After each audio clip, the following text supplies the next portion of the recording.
Hello student, आज 5 अक्टूबर 2020 को हमारा आज का चैप्टर है cost analysis, concept, classifications and cost sheet. ये चैप्टर मैंने आपको पहले भी पढ़ा दिया है, बट ये चैप्टर बहुत इंपॉर्टेंट है और कुछ बच्चों की डिमांड दोबारा आई है, इसलिए मैं ये चैप्टर दोबारा करवा रही हूँ। ठीक है बेटा, तो कि इसमें से एक सम आएगा और हम इसमें से ज़्यादातर न्यूमेरिकल पार्ट करेंगे।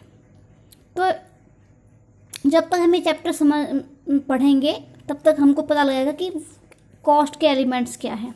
ठीक है, पहले भी आपको पढ़ा चुकी हूँ, दोबारा पढ़ा रही हूँ कि एलिमेंट्स ऑफ कॉस्ट तीन टाइप के होते हैं, 3 एलिमेंट होते हैं कॉस्ट के: materials, labour and other expenses.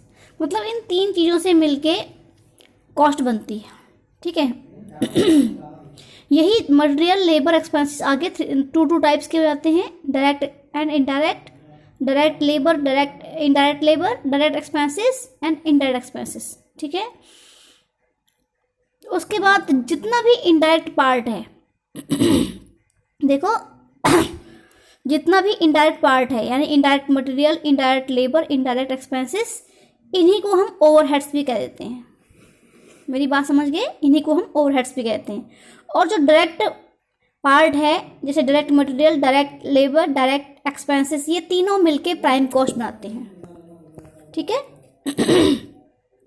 तो ये जो इनडायरेक्ट पार्ट है इसका, indirect labour, indirect material, indirect expenses, इन्हीं को हम ओवरहेड्स कहते हैं। ये आगे 4 टाइप्स में डिस्ट्रीब्यूट हो जाते हैं, डिवाइड हो जाते हैं। फर्स्ट है प्रोडक्शन और वर्क्स ओवरहेड्स, सेकेंड है एडमिनिस्ट्रेशन ओवरहेड्स, तीसरा है सेलिंग ओवरहेड्स एंड लास्ट है डिस्ट्रीब्यूशन ओवरहेड्स। ठीक है, तो अगर हम इनको ग्रुपिंग करते हैं इस चीज़ की, तो हमारा डिवीजन कैसे हो जाता है? हमारी जो कॉस्ट शीट है वो 4 पार्ट्स में डिवाइड हो जाती है हमारी कॉस्ट शीट।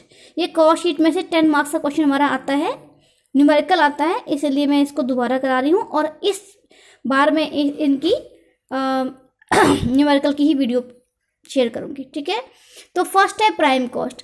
प्राइम कॉस्ट मैंने आपको बताया 3 चीज़ें मिलके बनती हैं: direct material, direct labour and direct expenses. ठीक है, ये प्राइम कॉस्ट जो है तीनों डायरेक्ट चीज़ों से मिलके बनती है। सेकंड है वर्क्स और फैक्ट्री कॉस्ट, इसी को हम प्रोडक्शन कॉस्ट भी कहते हैं। तो जो हमारी प्राइम कॉस्ट होती है उसमें अगर हम फैक्ट्री ओवरहेड्स या वर्क्स ओवरहेड्स को ऐड कर देते हैं तो हमारी फैक्ट्री कॉस्ट बन जाती है। ठीक है, फिर हमारा थर्ड पार्ट आता है कॉस्ट ऑफ प्रोडक्शन। तो जब हम वर्क कॉस्ट में ऑफिस एंड एडमिनिस्ट्रेशन एक्सपेंसेस या ओवरहेड्स को ऐड कर देते हैं तो हमारा कॉस्ट ऑफ प्रोडक्शन बन जाता है। ठीक है, और लास्ट है हमारा टोटल कॉस्ट या फिर कॉस्ट ऑफ सेल्स। तो जो हमारी कॉस्ट ऑफ प्रोडक्शन है उसमें हम सेलिंग एंड डिस्ट्रीब्यूशन ओवरहेड्स को ऐड कर देते हैं तो हमारा टोटल कॉस्ट बन जाता है।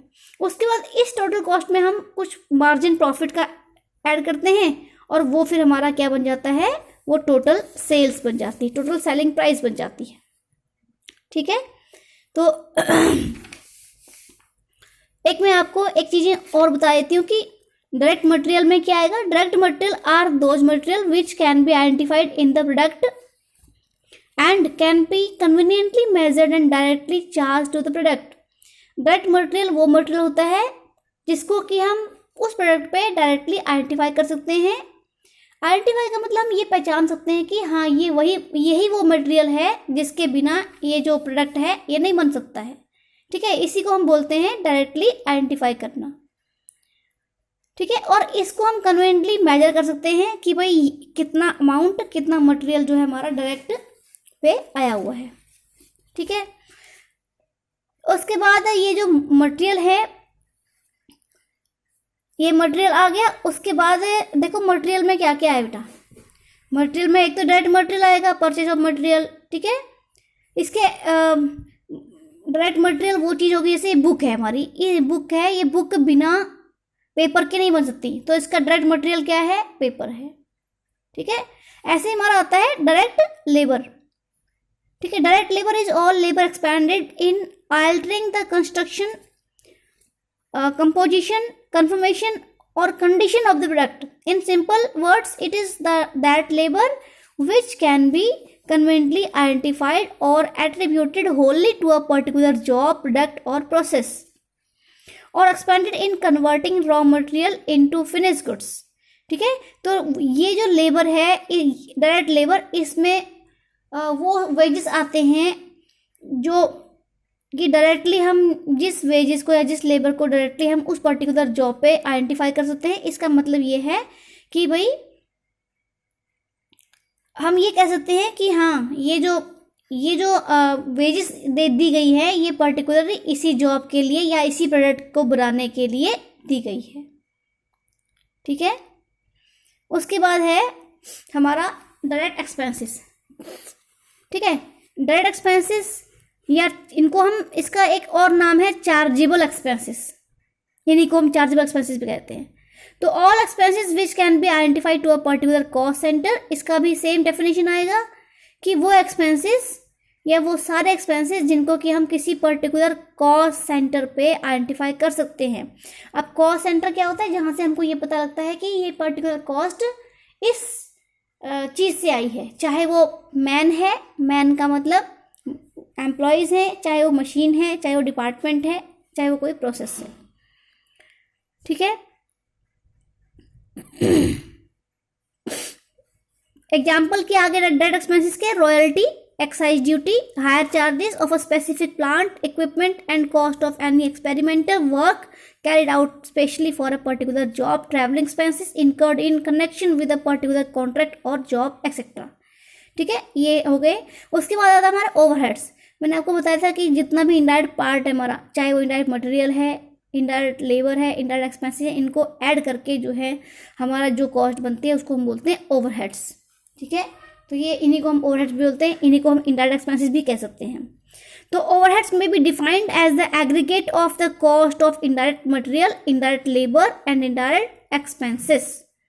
ठीक है, इन तीनों चीज़ों से मिलके हमारा ओवरहेड बनता है। इन्हीं ओवरहेड्स को हम आगे मेन ग्रुप में डिवाइड कर देते हैं। फर्स्ट है मैन्युफैक्चरिंग ओवरहेड्स। मैन्युफैक्चरिंग कह लो, फैक्ट्री ओवरहेड्स कह लो, या वर्क्स ओवरहेड्स कह लो, मतलब फैक्ट्री लेवल पे जो खर्चे हमारे आएंगे उनको हम मैन्युफैक्चरिंग या प्रोडक्शन या वर्क्स ओवरहेड्स कहेंगे। ठीक है, इसके एग्जाम्पल हैं फैक्ट्री लेवल पे। देखो बेटा क्या क्या आता है, depreciation and insurance charges on fix assets like plant machinery, works building, works building का मतलब फैक्ट्री की building, and electric equipment and floating assets like stores. यहाँ पे देखो स्टोर्स लिखा है, स्टोर्स का मतलब स्टोर रूम के अंदर रखा हुआ सामान, finish goods etcetera. Repair and maintenance of fix assets, electricity charges, coal and other fuel charges, rent rates and taxes on works, works का मतलब फैक्ट्री पे, land and properties, works office printing, works office का मतलब factory की office की printing, stationery, postage, telegram, telephone charges, ये सारे के सारे फैक्ट्री की बिल्डिंग के ही होंगे। Welfare services like canteen and recreation clubs, medical services like dispensary and hospital and service department expenses. It also includes wages of indirect labour, indirect material such as lubricant, cotton waste and other factory supplies, salaries and other costs related to tool room, design and drawing office, production control and progress department। ठीक है बेटा, तो ये हो गए हमारे factory level के overheads. इसके बाद हमारा आता है सेकंड नंबर पे हमारा आता है एडमिनिस्ट्रेशन ओवरहेड्स। एडमिनिस्ट्रेशन का मतलब जो तुम्हारा एडमिनिस्ट्रेशन ब्लॉक होता है, यानी कि ऑफिस लेवल के जितने ओवरहेड्स हैं। It is the indirect expenditure incurred to formulating the policy. देखो पॉलिसी को बनाने के इनडायरेक्ट कॉस्ट एक्सपेंसेस, या डायरेक्टिंग द ऑर्गेनाइजेशन को डायरेक्शन देने में जो हमारे एक्सपेंसेस आ रहे हैं, कंट्रोलिंग करने में, मैनेजिंग करने में, the operations of an undertaking which is not related directly in to a research, development, production, selling activity. तो देखो बेटा इसके एग्जाम्पल्स क्या हैं, यहाँ से तो तुम एग्जाम्पल में देखो क्योंकि हमें अपना क्वेश्चन करने के लिए एग्जाम्पल की लोड है। तो it consist of all expenses incurred in direction, control and administration including secretarial, accounting and financial control of an undertaking. ठीक है, किसी कंपनी को या किसी ऑर्गेनाइजेशन को चलाने में, यानी कि डायरेक्शन देने में, कंट्रोलिंग करने में, एडमिनिस्ट्रेशन लेवल पे जितने भी एक्सपेंसेस आते हैं वो सारे के सारे ऑफिस ओवरहेड्स कहलाते हैं। एग्जाम्पल हैं office rent, light, heat, salaries and wages of clerk, secretaries and accountants, credit approval, cash collection and treasures department, general managers, director executive, legal and accounting, machine services, investigations and experiments and miscellaneous fix charges. तो ये सारे के सारे हमारे जो खर्चे हैं वो एडमिनिस्ट्रेशन ओवरहेड्स हैं। फिर है selling overheads. It is the cost of seeking to create and stimulate demand, यानी कि डिमांड को बढ़ाने के लिए जो भी टेक्निक्स यूज़ की जा रही हैं उस पर जो एक्सपेंसेस आ रहे हैं, या सेल को बढ़ाने के लिए, ठीक है, जो भी एक्सपेंसेस किए जा रहे हैं वो सेलिंग ओवरहेड्स कहलाते हैं। इसमें मार्केटिंग एंड सेलिंग एक्सपेंसेस सारे आ जाएंगे, ठीक है, नाम से पता लग रहा है सेलिंग एक्सपेंसेस हैं ये, सेल को बढ़ाने के लिए। तो एग्जांपल सेल्स ऑफिस एक्सपेंसेस, यानी कि सेल ऑफिस के एक्सपेंसेस, जैसे सेल्समैन की सैलरी एंड कमीशन, शोरूम के expenses, advertisement charges, fancy packing to attract the sales, samples and free gifts, देखो फ्री गिफ्ट्स एंड सैंपल्स भी आएंगे इसमें। After sale services expenses, demonstration का मतलब प्रदर्शन करना, ठीक है, शोरूम में रखना, technical advice to potential customer, cost of marketing information system and cost of catalogues and price list, ठीक है। तो ये सारे एक्सपेंसेस जो है हमारे किस लेवल पे आएंगे, सेलिंग लेवल पे आएंगे। अब आता है डिस्ट्रीब्यूशन ओवरहेड्स। डिस्ट्रीब्यूशन का मतलब हमने सेल करके गुड्स को आगे डिस्ट्रीब्यूट करने भेज दिया है, ठीक है। तो इसमें देखो कौन कौन से आएंगे, इसमें वेयर हाउस का रेंट, देखो वेयर हाउस का रेंट आएगा, वेयर हाउस का स्टाफ का सैलरीज, इंश्योरेंस वगैरह आ जाएंगे, expenses on delivery van, trucks, expenses on special packing for bulk transport like bales, crates, chest etcetera, losses in warehouse stocks and finish goods, demand in transit and cost of repairing and reconditioning of empties and wastage of finish goods. ये सारे के सारे हमारे distribution overheads में आ जाते हैं, ठीक है बेटा। तो अब हम करते हैं यहाँ से, हाँ तुम्हें कुछ और चीज़ें मैंने बतानी है। ये सारे एक्सपेंसेस हमारे कॉस्ट शीट में इंक्लूड हो जाते हैं। तो कुछ एक्सपेंसेस ऐसे होते हैं जो कि कॉस्ट शीट से एक्सक्लूड होते हैं, वो तुम्हें मैं बता रही हूँ। यानी कि हमने जब कॉस्ट शीट तैयार करनी है, क्वेश्चन करना है, अपना न्यूमेरिकल करना है, उस टाइम पे हमने इन एक्सपेंसेस को इग्नोर कर देना है, इनको हमने कॉस्ट शीट में इंक्लूड नहीं करना है। तो देखो, the total cost of product should include only those items of expenses which are a charge against profit, items of expenses which are relating to capital assets, capital losses, payments by way of distribution of profit and matter of pure finance should not form part of cost। यानी कि जो हमारे कुछ items ऐसे हैं जो purely financial nature के हैं, तो उनको हमने क्या करना है, कॉस्ट शीट में उनको इंक्लूड नहीं करना है। और वो कौन कौन से, देखो फर्स्ट है प्योरली फाइनेंशियल चार्जेस, यानी कि वो एक्सपेंसेस जो प्योरली फाइनेंशियल नेचर के हैं, जैसे loss rising from the sale of fix assets, loss on investment, discount on shares and debentures, interest on bank loan, mortgage and debentures, expenses of the company share transfer office, damage payable, penalties, fines, losses due to scrapping of machinery, remuneration paid to the proprietor in excess of a fair reward for service rendered, interest on capital, expenses of raising capital, cost discount। ये items हमारे cost sheet में include नहीं किए जाएंगे। अगर ये चीज़ें question में हैं तो इनको हमने इग्नोर कर देना है, ठीक है। फिर आता है हमारा एप्रोप्रिएशन ऑफ प्रॉफिट, ठीक है। एप्रोप्रिएशन ऑफ प्रॉफिट का मतलब प्रॉफिट में से कुछ हिस्सा बचा के रख लेना। Donation in charity, taxes on income and profits, dividend paid, transferred to reserves and sinking funds, additional provisions for depreciation on fixed assets and for bad debts and capital expenditure specially charged to revenue। तो बेटा ये appropriation of profit है, इनको भी हमने cost sheet में include नहीं करना है, इनको छोड़ देना है।